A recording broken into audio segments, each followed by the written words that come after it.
Un sermón sencillo para almas que buscan. Porque todo aquel que invocare el nombre del Señor, será salvo. Romanos 10:13. Un eminente teólogo ha afirmado que cuando muchos de nosotros predicamos la palabra, suponemos un gran conocimiento de parte de nuestros oyentes.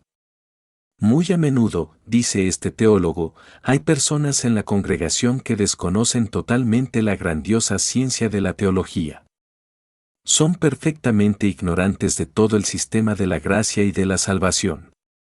Por esto es muy conveniente que el predicador se dirija algunas veces a su audiencia como si fueran completos desconocedores de su mensaje, y más bien que predique como algo nuevo, exponiendo todo como si creyera que sus oyentes son ignorantes del tema. Pues, dice este buen hombre, es mejor suponer muy escaso conocimiento, y así explicar el tema claramente hasta lograr su más detallada comprensión, que suponer demasiado conocimiento, y así permitir que el ignorante escape sin una palabra de instrucción. Entonces, yo creo que no voy a cometer el error que ese teólogo menciona en su punto de vista, pues voy a suponer que por lo menos algunos miembros de mi congregación desconocen en su totalidad el grandioso plan de salvación. Y estoy seguro de que quienes lo conocen muy bien y han experimentado su valor, serán indulgentes conmigo, mientras yo intento narrar, utilizando las palabras más sencillas que labios humanos puedan expresar, la historia de cómo los hombres se encuentran perdidos, y de cómo los hombres son salvados invocando el nombre del Señor, de conformidad a las palabras de mi texto. Pues bien, debemos comenzar por el principio. Y debemos decirles primero a nuestros lectores que en la medida que nuestro texto nos describe que los hombres son salvados, implica que los hombres necesitan la salvación, y les decimos que si los hombres hubieran sido como Dios los creó, no hubieran necesitado ninguna salvación. Adán, en el huerto del Edén no necesitaba ninguna salvación, pues era perfecto, puro, limpio, santo y aceptable a Dios. Él era nuestro representante, estaba como el representante de toda la raza, y cuando tocó el fruto prohibido, y comió del árbol del cual le había dicho Dios, más del árbol de la ciencia del bien y del mal no comerás, porque el día que de él comieres, ciertamente morirás. Cuando transgredió de esa manera contra Dios, necesitó un Salvador, y nosotros, su descendencia a través de su pecado, venimos a este mundo, cada uno de nosotros, necesitando un Salvador.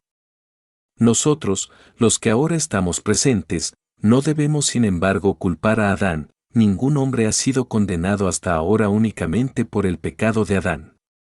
Los niños que mueren, sin duda alguna, son salvados por la gracia soberana a través de la expiación que es en Cristo Jesús.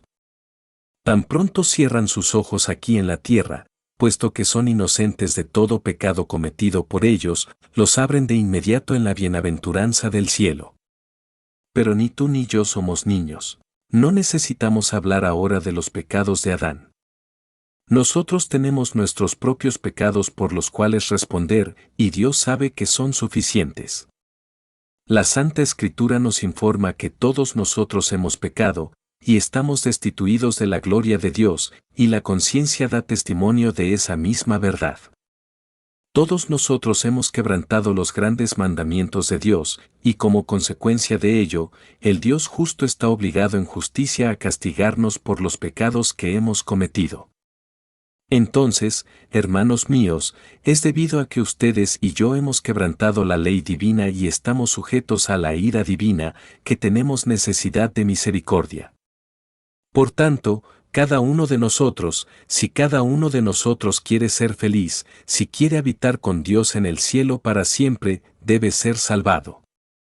Pero hay una gran confusión en las mentes de los hombres acerca de lo que significa ser salvo. Permítanme entonces decir que la salvación significa dos cosas. Quiere decir, en primer lugar, nuestro escape del castigo por los pecados cometidos, y, en segundo lugar, quiere decir la liberación del hábito del pecado, de tal manera que en el futuro no viviremos como hemos vivido. Dios salva a los hombres de dos maneras: ve que el hombre es pecador, y que quebranta sus leyes. Él dice, yo te perdono, no te voy a castigar. He castigado a Cristo en tu lugar, tú serás salvado. Pero esto es solo la mitad de la obra. Él dice a continuación, hombre, no te voy a permitir que continúes pecando como has estado acostumbrado a hacerlo, yo te daré un nuevo corazón que dominará tus hábitos perversos. De tal manera que aunque has sido esclavo del pecado, estarás en libertad de servirme. Aléjate de él, no vas a servir más a tu negro amo, debes abandonar a ese demonio, y yo haré que seas mi hijo y mi siervo. Tú dices, yo no puedo hacer eso.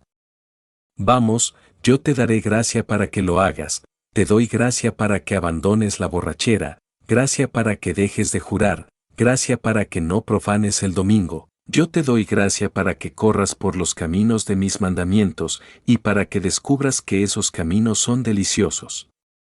Entonces digo que la salvación consta de dos elementos, por un lado, liberación del hábito de vivir en enemistad con Dios, y por el otro lado, del castigo que conlleva la transgresión.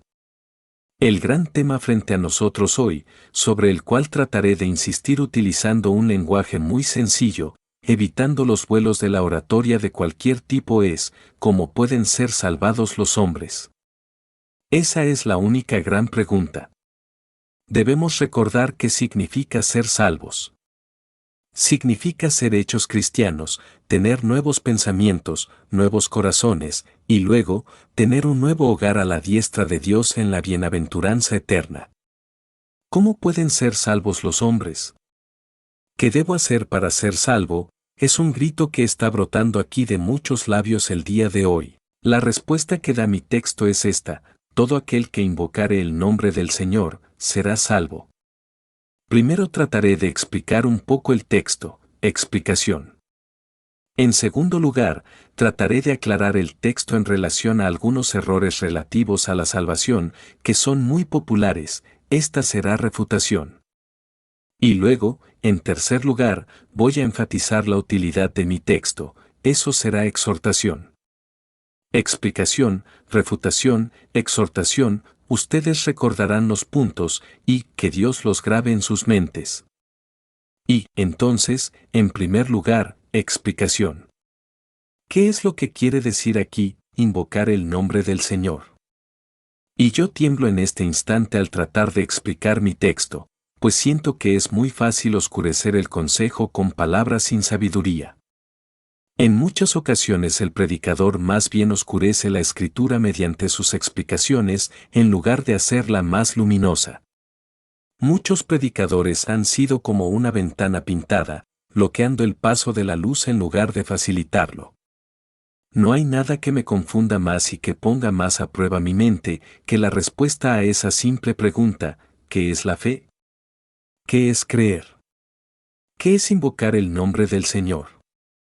Para entender el verdadero sentido de esto, recurrí a mi concordancia y busqué los pasajes donde se emplea la misma palabra, y hasta donde puedo juzgar, puedo declarar basado en la autoridad de la Escritura, que la palabra invocar significa adorar, de tal forma que lo puedo traducir así: todo aquel que adore el nombre del Señor será salvo. Pero permítanme explicar esa palabra adorar de acuerdo con el significado que le da la Escritura, que se debe entender para poder explicar la palabra invocar. Invocar el nombre del Señor significa, en primer lugar, adorar a Dios. Ustedes encontrarán en el libro de Génesis que cuando los hombres comenzaron a multiplicarse sobre la faz de la tierra, entonces los hombres comenzaron a invocar el nombre de Jehová. Esto es, comenzaron a adorar a Dios, construyeron altares a su nombre. Ellos certificaron su creencia en el sacrificio que vendría ofreciendo un sacrificio tipo sobre el altar que habían preparado. Doblaron su rodilla en oración, elevaron su voz en un himno sagrado y clamaron: grande es Jehová, Creador, Preservador, sea Él alabado por los siglos de los siglos. Ahora, quien quiera que viva en el ancho mundo, y que es capacitado por gracia para adorar a Dios, de la manera que Dios lo establece, será salvo. Si lo adoras por medio de un mediador, teniendo fe en la expiación de la cruz, si lo adoras por medio de la oración humilde y de la alabanza sincera, tu adoración es prueba de que serás salvo. No podrías adorar así, a menos que tengas gracia dentro de tu corazón, y tu fe y gracia son una prueba que tendrás la gloria. Quien quiera pues que, en humilde devoción, sobre el verde pasto, bajo las tupidas ramas de un árbol, bajo la bóveda del cielo de Dios, o en la casa de Dios o fuera de ella, quien quiera que adore a Dios de manera ferviente con un corazón puro, buscando la aceptación por medio de la expiación de Cristo, y se arroje mansamente sobre la misericordia de Dios, será salvo. Así lo establece la promesa. Pero para que nadie se vaya con una idea errónea de lo que es la adoración, debemos explicarla todavía un poco más. La palabra invocar, en el significado de la Escritura, quiere decir oración. Ustedes recuerdan el caso de Elías, cuando los profetas de Baal se esforzaban por conseguir de su falso dios la lluvia, él dijo, yo invocaré el nombre de Jehová, es decir, voy a orar a Dios, para que envíe la lluvia. Ahora, la oración es un indicio seguro de vida divina interior. Quien ore a Dios por medio de Jesucristo con una oración sincera, será salvo. Oh. Yo puedo recordar cómo consoló mi espíritu este texto un día.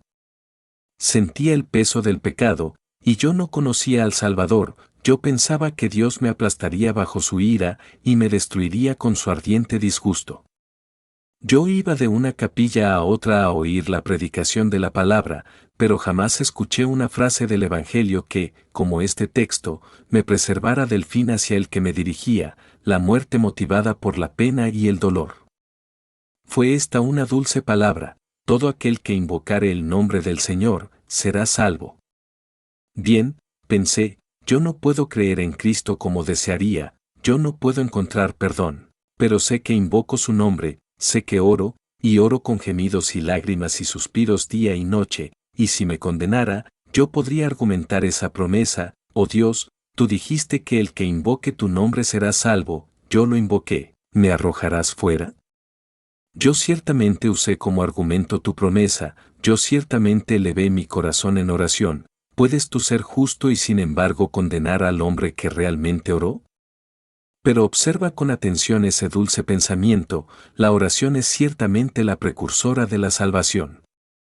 Pecador, tú no puedes orar y sin embargo perecer, la oración y la perdición son dos cosas que nunca pueden ir juntas. Yo no te pregunto en qué consiste tu oración, puede ser un gemido, puede ser una lágrima, puede ser una oración sin palabras, o una oración en un lenguaje cortado, con muchas fallas gramaticales y desagradable al oído. Pero si es una oración que brota de lo más íntimo del corazón, tú serás salvo, o de lo contrario esta promesa es una mentira. Tan ciertamente como tú ores, independientemente de quién seas, sin importar cuál haya sido tu vida pasada, o las transgresiones a las que te hayas entregado, aunque hayan sido las más inmundas que contaminan a la humanidad. A pesar de ello, si has aprendido a orar con tu corazón. La oración es el aliento de Dios en el hombre, que retorna a su lugar de procedencia. Y tú no puedes perecer si el aliento de Dios está contigo. Todo aquel que invocare el nombre del Señor, será salvo. Pero la palabra invocar significa algo más, significa confiar. Un hombre no puede invocar el nombre del Señor, a menos que confíe en ese nombre. Debemos tener confianza en el nombre de Cristo, pues de lo contrario no lo habremos invocado correctamente. Escúchame entonces, pobre pecador afligido, tú has llegado aquí el día de hoy sintiendo tu culpa, consciente de tu peligro, aquí está tu remedio. Cristo Jesús el Hijo de Dios, se hizo hombre, Él nació de la Virgen María, padeció bajo el poder de Poncio Pilato, fue crucificado, muerto y sepultado. Él hizo esto para salvar a pecadores como tú. ¿Quieres creer esto? ¿Quieres confiar tu alma a esta verdad? Dirás, ya sea que me hunda o nade, Cristo Jesús es mi esperanza, y si perezco, pereceré con mis brazos alrededor de su cruz, clamando. En mis manos no traigo nada. Simplemente a tu cruz me aferro. Pobre alma, si tú puedes hacer eso, serás salva. Ven ahora, no se requiere de ninguna de tus buenas obras, de ningún sacramento, todo lo que se te pide es esto, y Él te lo da a ti. tú no eres nada, ¿quieres tomar a Cristo para que sea tu todo? Ven, tú estás negro, ¿no quieres ser lavado? ¿Quieres caer de rodillas y clamar, Dios, sé propicio a mí, pecador, no por nada que yo haya hecho o pueda hacer, sino por causa de aquel cuya sangre manaba de sus manos y pies, en quien únicamente confío? Entiende, pecador, los sólidos pilares del universo se tambalearán antes que tú perezcas. ¡Ay! El cielo lloraría un trono vacante y una deidad extinguida, antes que la promesa sea violada en alguna instancia en el mundo. El que confía en Cristo, invocando su nombre, será salvo. Pero hay algo más, y con esto creo que les habré dado todo el significado de la Escritura relativo a esta palabra. Invocar el nombre del Señor significa profesar su nombre. Ustedes recuerdan lo que Ananías le dijo a Saulo, quien más tarde se llamó Pablo: levántate y bautízate, y lava tus pecados, invocando su nombre. Ahora, pecador, si tú quieres ser obediente a la palabra de Cristo, la palabra de Cristo dice, el que creyere y fuere sumergido, será salvo. Fíjense que yo he traducido la palabra. La versión King James, en inglés, de la Biblia, no registró la traducción. Yo no me atrevo a ser infiel a mi conocimiento de la palabra de Dios. Si su significado fuera rociar, que nuestros hermanos la traduzcan como rociar. Pero no se atreven a hacer eso, ellos saben que no tienen ninguna base en todo el lenguaje clásico que pudiera justificarlos jamás para hacer eso, y ellos no tienen la desfachatez de intentarlo. Pero yo me atrevo a traducirlo: el que creyere y fuere sumergido, será salvo. Y aunque la inmersión no es nada, sin embargo, Dios requiere que los hombres que creen sean sumergidos, para hacer una profesión de su fe. Yo repito que la inmersión no es nada en materia de salvación, es la profesión de salvación, pero Dios exige que cada hombre que pone su confianza en el Salvador deba ser sumergido, tal como lo fue el Salvador, para el cumplimiento de la justicia. Jesús descendió mansamente de la ribera del Jordán, para ser sumergido bajo las olas, y cada creyente debe ser bautizado en su nombre de la misma manera. Ahora, algunos de ustedes retroceden ante la idea de hacer una profesión. No, dicen, creeremos, pero seremos cristianos en lo secreto. Escuchen esto, entonces: el que se avergonzare de mí y de mis palabras, de éste se avergonzará el Hijo del Hombre cuando venga en su gloria, y en la del Padre, y de los santos ángeles. Voy a repetir una verdad manifiesta: ninguno de ustedes ha conocido jamás a un cristiano secreto, y lo voy a comprobar.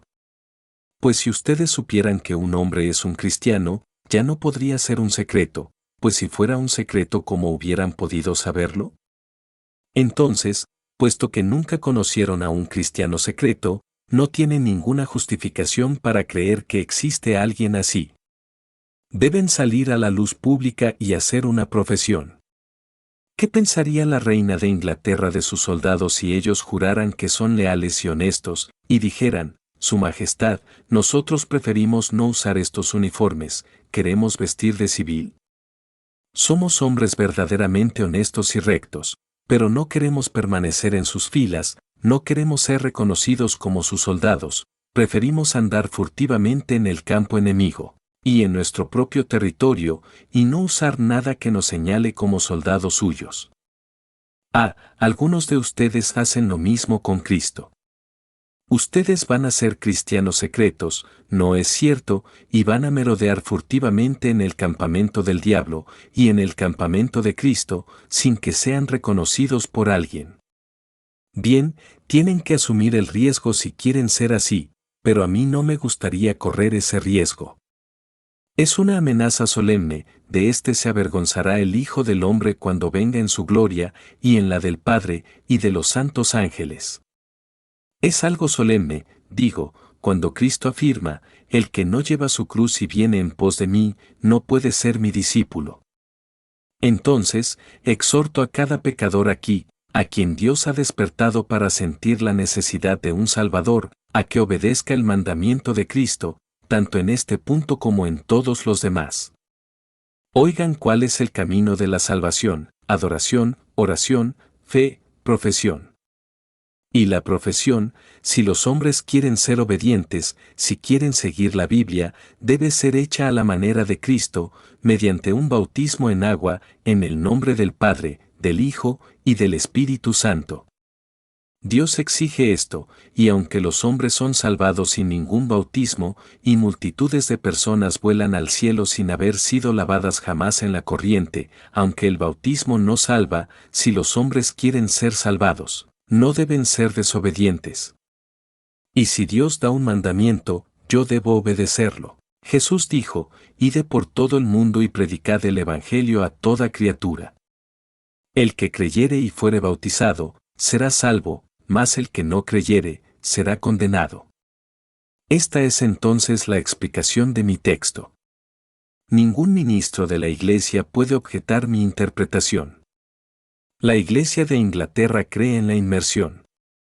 Solamente establece que, si los niños están débiles, deben ser rociados, y es asombroso ver la cantidad de niños débiles que deben haber nacido últimamente. Estoy muy sorprendido de que algunos de ustedes todavía vivan, después de descubrir cuánta debilidad ha existido por todas partes. Los queridos pequeñitos son tan tiernos, que unas cuantas gotas serán suficientes en vez de la inmersión que su propia iglesia establece.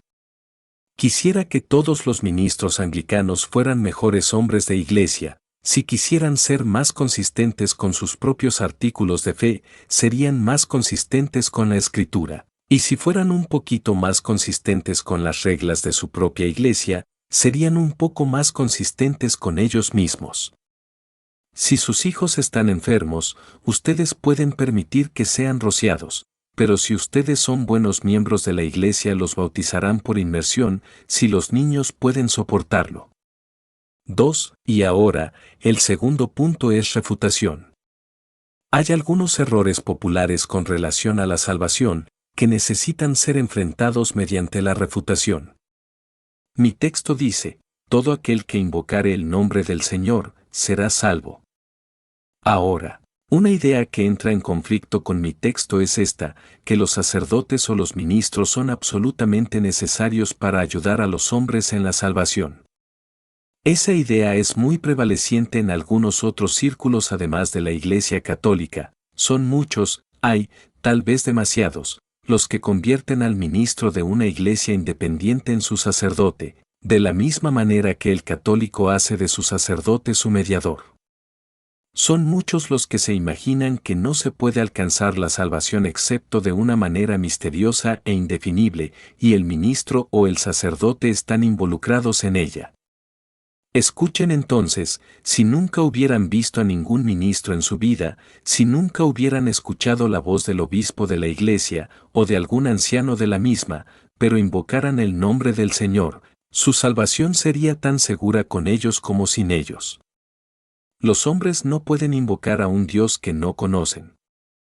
La necesidad de un predicador radica en exponer cuál es el camino de salvación, pues ¿cómo pueden oír sin un predicador? ¿Y cómo pueden creer en el de quien no han oído nada? Pero el oficio del predicador no va más allá de la simple exposición del mensaje. Una vez que lo hemos expuesto, Dios, el Espíritu Santo, debe aplicarlo, pues no podemos ir más lejos.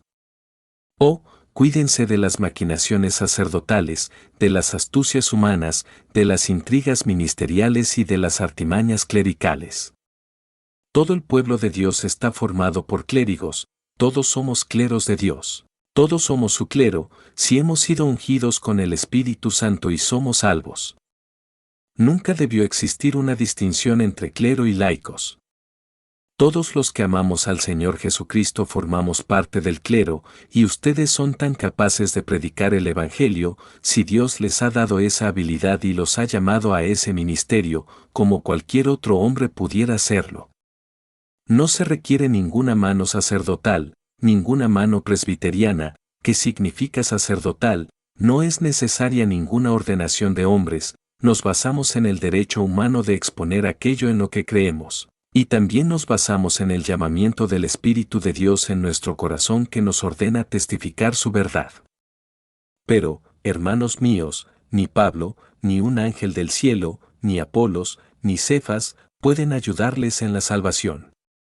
La salvación no es del hombre, ni por los hombres, y ni el Papa, ni el arzobispo, ni el obispo, ni el sacerdote, ni el ministro, ni nadie tiene gracia para repartir a los demás.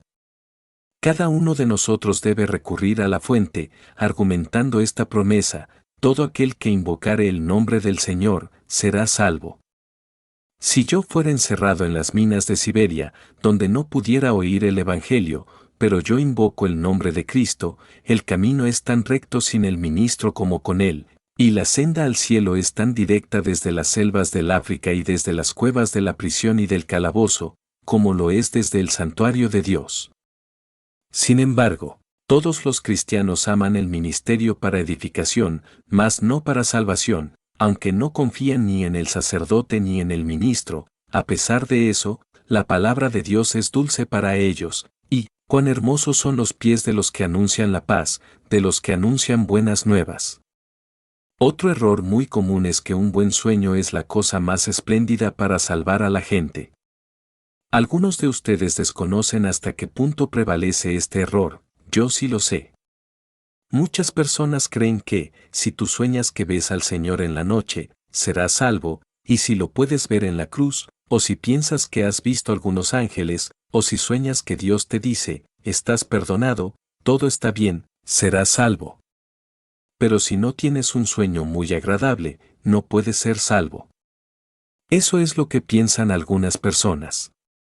Ahora, si esto fuera así, entre más pronto empecemos a consumir opio, mejor, porque no hay nada que haga que la gente sueñe tanto como el opio, y el mejor consejo que yo podría dar sería que cada ministro distribuya opio generosamente, y entonces toda su congregación entraría al cielo gracias a los sueños. Debemos desechar esa basura, no hay nada cierto en ella. Los sueños son los tejidos desordenados de una imaginación desbocada, los bamboleos de los hermosos pilares de una grandiosa concepción. ¿Cómo pueden convertirse en el medio para obtener la salvación? Ustedes conocen la excelente respuesta de Rowland Hill. Debo citarla pues no conozco nada mejor. Cuando una mujer argumentaba que era salva porque había soñado, él dijo: bien, mi buena mujer, es bueno tener sueños agradables cuando duermes, pero yo quiero ver cómo actúas cuando estás despierta, pues si tu conducta no es compatible con la religión cuando estás despierta, no daría un centavo por tus sueños. Me sorprende que haya personas que puedan llegar a tales extremos de ignorancia como para contarme las historias que yo mismo he escuchado acerca de los sueños. Pobres criaturas, cuando estaban profundamente dormidas vieron que las puertas del cielo se abrían y un ángel blanco salía y lavaba sus pecados, y luego vieron que habían sido perdonadas, y desde entonces nunca han tenido ninguna duda ni temor. Entonces, es tiempo que empiecen a dudar, es un tiempo oportuno para que lo hagan, pues si esa es toda la esperanza con que cuentan, es una esperanza muy pobre. Recuerden que es todo aquel que invocare el nombre del Señor, no, todo aquel que sueñe con él. Los sueños pueden hacer bien. Algunas veces ciertas personas han enloquecido de miedo a causa de ellos, y fue mejor que enloquecieran a que permanecieran en su juicio, pues en su juicio hacían más lo malo que en su locura, y los sueños hicieron bien en ese sentido. También algunas personas han sido alarmadas por los sueños, pero confiar en ellos es como confiar en una sombra, como basar sus esperanzas sobre burbujas, que escasamente requieren un soplo del viento para reventarse y convertirse en nada.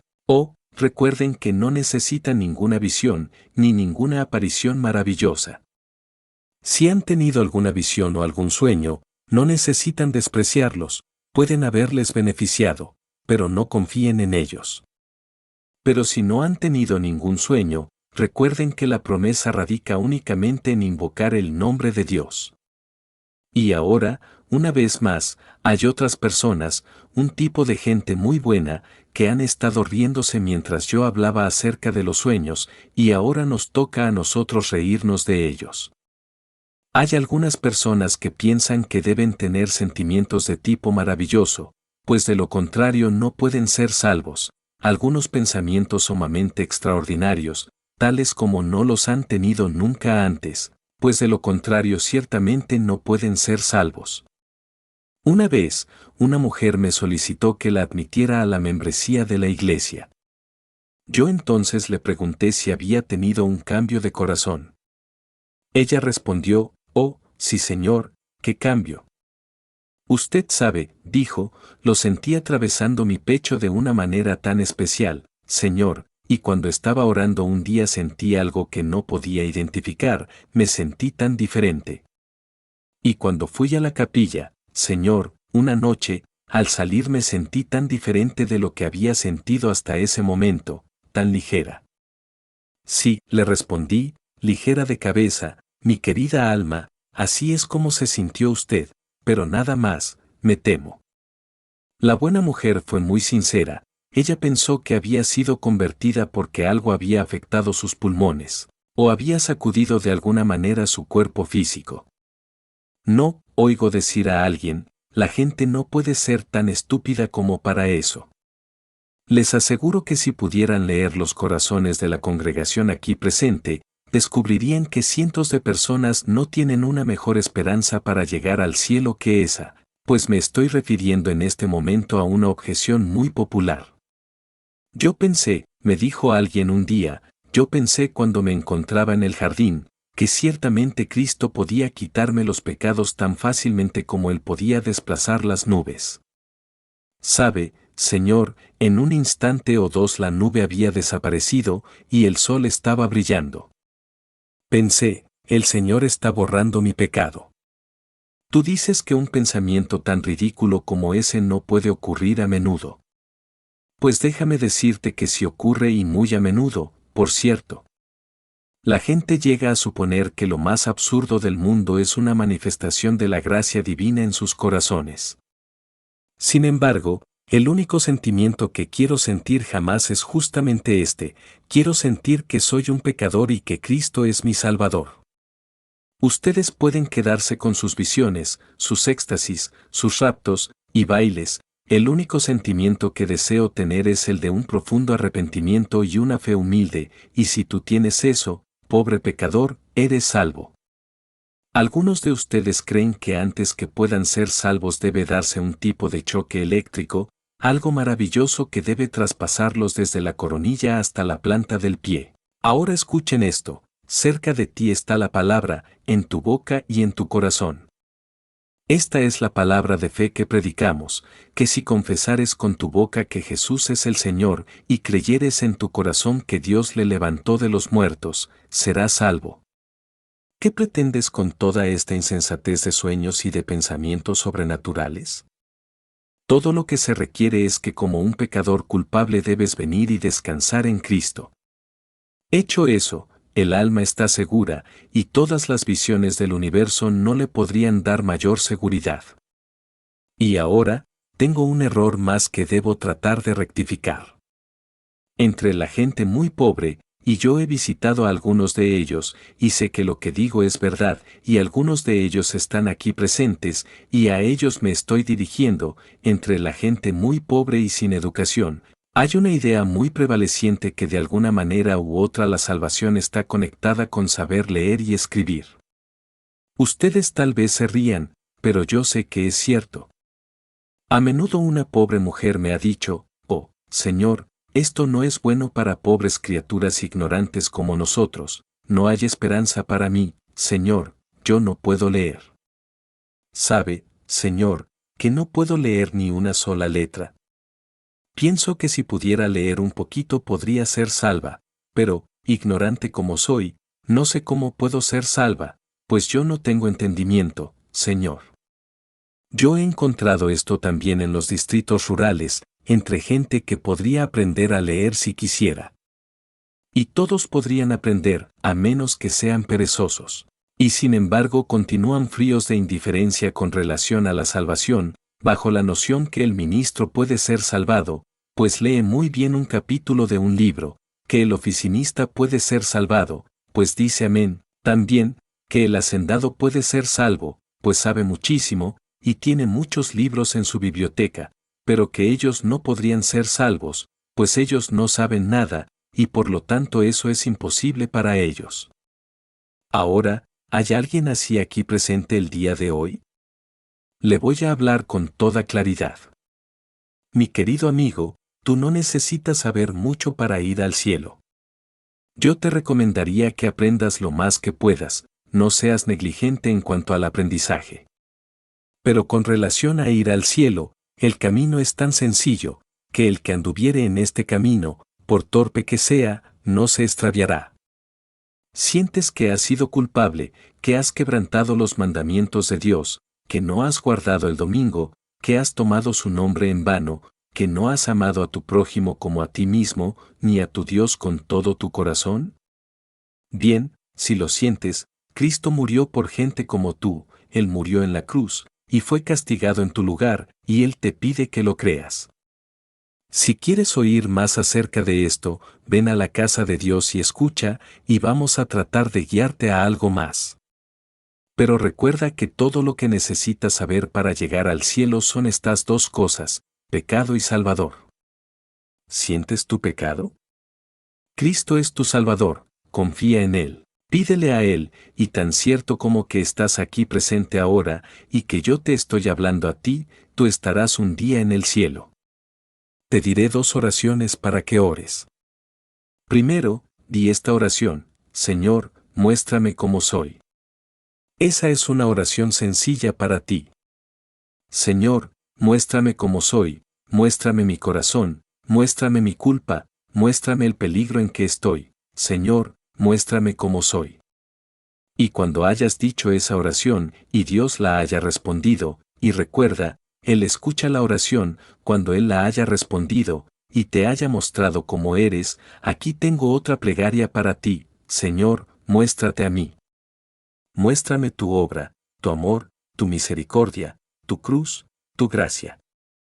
Ora eso, y prácticamente esas son las únicas oraciones que necesitas decir, con las que llegarás al cielo: Señor, muéstrame cómo soy, Señor, muéstrate a mí. Entonces, tú no necesitas saber mucho. No necesitas deletrear para llegar al cielo, no necesitas hablar bien para llegar al cielo, el ignorante y el rudo son bienvenidos a la cruz de Cristo y a la salvación. Disculpen que haya respondido así a estos difundidos errores, los encaro porque son populares, y populares incluso entre las personas aquí presentes. Oh, hombres y mujeres, escuchen una vez más la palabra de Dios: todo aquel que invocare el nombre del Señor, será salvo. Hombre de 80 años, niño de 8 años, joven y jovencita, rico, pobre, educado, analfabeta, a ustedes es predicado esto en toda su plenitud y gracia, sí, a cada criatura bajo el cielo todo aquel, y eso no deja fuera a nadie, todo aquel que invocare el nombre del Señor, será salvo. 3. Y ahora no me resta sino finalizar con una exhortación. Mi exhortación es: les suplico por el nombre de Dios que crean en el mensaje que en este día declaro basado en la palabra de Dios. No se alejen de mí debido a que el mensaje está expresado sencillamente, no lo rechacen debido a que he decidido predicarlo sencilla y llanamente al pobre, sino oigan atentamente otra vez: todo aquel que invocare el nombre del Señor, será salvo. Les imploro que crean en esto. ¿Parece difícil de creer? Nada es muy difícil para el Altísimo. Dicen ustedes: ¿he sido tan culpable que no puedo creer que Dios me salve? Escucha a Jehová cuando dice: porque mis pensamientos no son vuestros pensamientos, ni vuestros caminos mis caminos, dijo Jehová. Como son más altos los cielos que la tierra, así son mis caminos más altos que vuestros caminos, y mis pensamientos más que vuestros pensamientos. Dicen ustedes: yo estoy excluido. Ciertamente, ¿no puedes decirme que Él quiere salvarme? Escucha atentamente, dice: todo aquel es una grandiosa puerta ancha, que permite entrar a grandes pecadores. Oh, ciertamente, si dice: todo aquel, no estás excluido si llamas, ese es el punto. Y ahora ven, debo argumentar contigo, voy a hacer uso de unas cuantas razones para inducirte a creer en esta verdad. Serán razones basadas en la Escritura. Que Dios las bendiga para ti, pecador. Si tú invocas el nombre de Cristo, serás salvo. Te diré en primer lugar que tú serás salvo porque eres elegido. Hasta el momento ningún hombre que no haya sido elegido ha invocado jamás el nombre de Cristo. Esa doctrina de la elección que confunde a muchos y aterra a muchos más, no necesita hacer eso. Si tú crees, eres elegido. Si invocas el nombre de Cristo, eres elegido. Si te sientes pecador y pones tu confianza en Cristo, eres elegido. Ahora, los elegidos deben ser salvados, para ellos no hay condenación. Dios los ha predestinado para la vida eterna, y nunca perecerán, ni nadie los arrebatará de las manos de Cristo. Dios no elige a los hombres para luego desecharlos, Él no los elige para luego arrojarlos al abismo. Ahora, tú eres elegido, no pudiste haber invocado si no hubieras sido elegido, tu elección es la causa de tu invocación, y en la medida en que has invocado, y has invocado el nombre de Dios, tú eres elegido de Dios. Y de conformidad a su libro, ni la muerte ni el infierno pueden borrar jamás tu nombre. Es un decreto omnipotente, la voluntad de Jehová será cumplida. Su elegido debe ser salvado, aunque la tierra y el infierno se opongan, su fuerte mano romperá sus filas, y él guiará a su pueblo a través de ellas. Tú perteneces a este pueblo. Al fin, tú estarás ante su trono, y verás su rostro sonriente en la gloria eterna, porque tú eres elegido.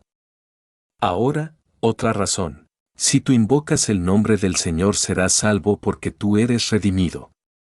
Cristo te ha comprado y pagó por ti derramando la sangre más ardiente de su corazón, para pagar por tu rescate. Partió su corazón y lo hizo pedazos para librar tu alma de la ira. Tú has sido comprado, tú no lo sabes, pero yo veo la marca de la sangre en tu frente. Si tú invocas su nombre, aunque todavía no tengas consuelo, sin embargo, Cristo te ha llamado suyo. Desde aquel día en que él dijo consumado es, Cristo ha dicho, mi deleite está en él, pues yo lo he comprado con mi sangre, y puesto que tú has sido comprado nunca perecerás. Nadie de los que han sido comprados con la sangre de Jesús se ha perdido. Aúlla, aúlla, oh infierno, pero no podrás aullar sobre la condenación de un alma redimida. Desechen esa horrible doctrina que los hombres son comprados con sangre, y sin embargo son condenados, es demasiado diabólica para que yo la crea. Sé que lo que hizo el Salvador, realmente lo hizo, y si él redimió, realmente redimió, y aquellos redimidos por él están positivamente redimidos de la muerte y del infierno y de la ira. Mi mente no puede aceptar la injusta idea que Cristo fue castigado por un hombre, pero que tal hombre será castigado nuevamente. Nunca he podido entender cómo Cristo pudo estar en lugar de un hombre y ser castigado en su lugar, y sin embargo que ese hombre deba ser castigado nuevamente. No, en tanto que tú invocas el nombre de Dios, hay prueba que Cristo es tu rescate. Ven, regocíjate. Si él fue castigado, la justicia de Dios no puede demandar una doble venganza, primero, de las manos sangrantes de tu garantía, y luego de ti. Ven, alma, pon tu mano sobre la cabeza del Salvador, y di, bendito Jesús, tú fuiste castigado por mí. Oh, Dios, yo no le tengo temor a tu venganza. Cuando mi mano está sobre la expiación, golpea, pero tú debes golpearme a través de tu Hijo. Golpea, si quieres, pero no puedes pues lo has golpeado a él, y ciertamente tú no golpearás de nuevo por la misma ofensa. ¿Cómo? ¿Acaso Cristo sorbió toda mi condenación de un solo trago de amor, y seré yo condenado después de eso? Dios no lo quiera. ¿Cómo? ¿Será injusto Dios para olvidar la obra del Redentor a favor nuestro, y permitir que la sangre del Salvador haya sido derramada en vano? Ni siquiera el infierno se ha permitido ese pensamiento que solo ha sido digno de hombres traidores a la verdad de Dios. Ay, hermanos, si invocan a Cristo, si oran, si creen, pueden estar muy seguros de la salvación, pues son redimidos, y los redimidos no pueden perecer. Les digo otro argumento más. Crean esta verdad, debe ser verdad. Pues si invocan el nombre de Dios, en la casa de mi Padre, dice Cristo, muchas moradas hay, y allí hay una para ti. Cristo ha preparado una morada y una corona, desde antes de la fundación del mundo, para todos los que creen. Vamos. ¿Crees que Cristo prepara una morada, pero no llevará a su habitante allí? ¿Preparará coronas y luego perderá las cabezas que deberán llevarlas? Dios no lo quiera. Vuelve tus ojos al cielo. Hay allí un asiento que debe ser ocupado, y debe ser ocupado por ti, hay una corona que debe ser llevada, y debe ser llevada por ti. Oh, ten ánimo, la preparación del cielo no tendrá moradas vacías, Él tendrá un espacio para aquellos que creen, y debido a que Él ha establecido ese espacio, quienes creen vendrán allí. Oh. Quiera Dios que yo me entere que alguna alma puede aferrarse a esta promesa. ¿Dónde estás? ¿Estás por allá, lejos, de pie en medio de la multitud, o estás sentada en la nave principal o en la galería superior? ¿Estás sintiendo tus pecados? ¿Derramas lágrimas en secreto por causa de ellos? ¿Lamentas tus iniquidades? Oh. Apropiate de su promesa, todo aquel todo aquel que invocare el nombre del Señor, será salvo. Dilo así. El diablo dice que es inútil que invoques, has sido un borracho. Respóndele que dice, todo aquel. No, dice el espíritu maligno, es inútil para ti, nunca has asistido a escuchar un sermón, ni has ido a la casa de Dios estos últimos 10 años. Respóndele que dice, todo aquel. No, dice Satanás, recuerda tus pecados de anoche, y cómo te apareciste en el salón de música lleno de lujuria. Dile al diablo que dice, todo aquel, y que es una terrible falsedad de su parte que diga que tú puedes invocar a Dios y sin embargo ser condenado. No, dile que. Si todos los pecados que los hombres han cometido, de pensamiento, de palabra o de obra, desde que los mundos fueron creados o el tiempo comenzó, pudieran juntarse en una pobre cabeza, únicamente la sangre de Jesucristo, por toda esta culpa puede expiar. Oh, graben esto en su corazón. Que el Espíritu de Dios lo haga. Todo aquel que invocare el nombre del Señor, será salvo.